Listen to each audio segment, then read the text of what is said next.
Tere, Mihkel siin, Kaarli kooli 11. klassi õpilane. Ma olen olnud osa sellest kooliperest alates 3. eluaastast, kui hakkasin käima Kaarli lasteaias. Täna räägin ma teile, mida meie kool minu jaoks tähendab. Kui astud Kaarli kooli, tunned kohe, et see pole tavaline kool. Õhkkond on siin soe ja sõbralik, klassiruumid mugavad ning õppimine ei tundu ebameeldiva kohustusena. Õpetajad on rohkem nagu juhendajad. Nad teevad õppimise isiklikuks ja on suurepärased vestluspartnerid. Te ei kujuta ette, kui paljud õpilased räägivad matemaatikaõpetajaga muusikast. Üks oluline osa meie kooli keskkonnast on vaikus, mis aitab sukelduda mõtetesse ja avastada uusi ideid ilma segavate häirjateta. Ilma selle võimaluseta ma ei elaks üle ühtegi koolipäeva. Me ei õpi ainult klassiruumis.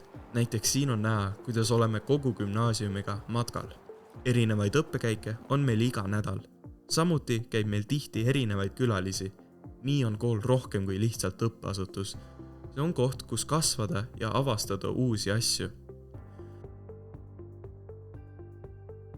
Mina olen siin koolis tundnud, eriti just gümnaasiumis, kuidas minu mõtlemine on loogilisemaks muutunud. Seetõttu on ka maailm minu jaoks selgemaks saanud ning see ei ole juhuslik, sest Kaarli koolis rõhutatakse kriitilise mõtlemise olulisust, sest see on oskus, mis aitab meid hilisemas elus. Täna tunnen, et olen erinevateks väljakutseteks ja valikuteks valmis.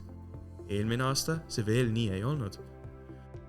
Kaarli koolis soodustatakse koostööd, et valmistada meid ette tulevasteks projektideks ja professionaalseks eluks. Rühmatööd, ettekanded, arutelud on meie koolis igapäevased. Minu jaoks on kool kujunenud kohaks, kus iga päev on uus seiklus ja õppimine on tõeline elamus, mitte lihtsalt kohustus. Kui sa minu öeldut ei usu, siis tule ja veendu, et Kaarli koolis ootavad sind sõbralikud näod, inspireerivad õpetajad ja võimalused arenguks.